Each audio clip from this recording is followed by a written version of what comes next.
Toni Laumbach, chief curator at the New Mexico Farm and Ranch Heritage Museum, says the new exhibit helps you see life in the colonial era. This type of exhibit is what we call an immersion exhibit.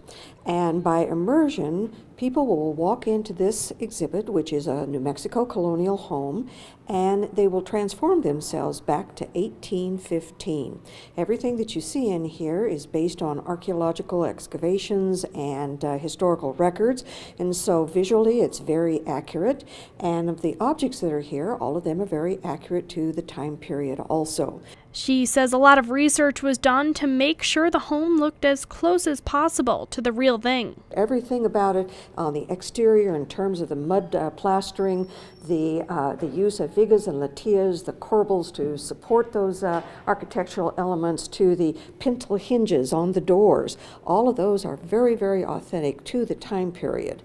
The exhibit includes a mix of historical artifacts and interactive portions that let you experience what life was like in 1815. This type of exhibit really does bring them into 1815, and they've got a lot of hands-on items here that they are very permitted to touch and interact with, play with, pretend with, and all of that, as we understand from educators and people who are interested in educating young children, is that facilitates their learning.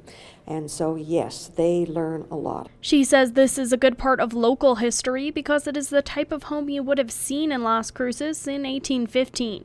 This is referred to as a Mediterranean-style home, and this was the building template that the Spanish brought with them. And when they settled here in southern New Mexico and in the El Paso area, and certainly up in the Santa Fe, northern New Mexico area, this was the architectural template that they built with, which was to create a hacienda-type style house with an interior courtyard and multiple rooms around it. She said the exhibit also gives you an idea of how the Native Americans worked with the Spanish settlers when they first arrived. When the Spanish arrived, Native Americans who were already here were very much engaged for several thousand years in agriculture.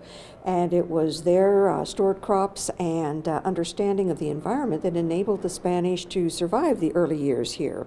The Spanish also introduced new food items. For example, two of the most important ones that they introduced were wheat and barley. Native Americans had corn at the time. The new exhibit is located in the Heritage Gallery at the museum.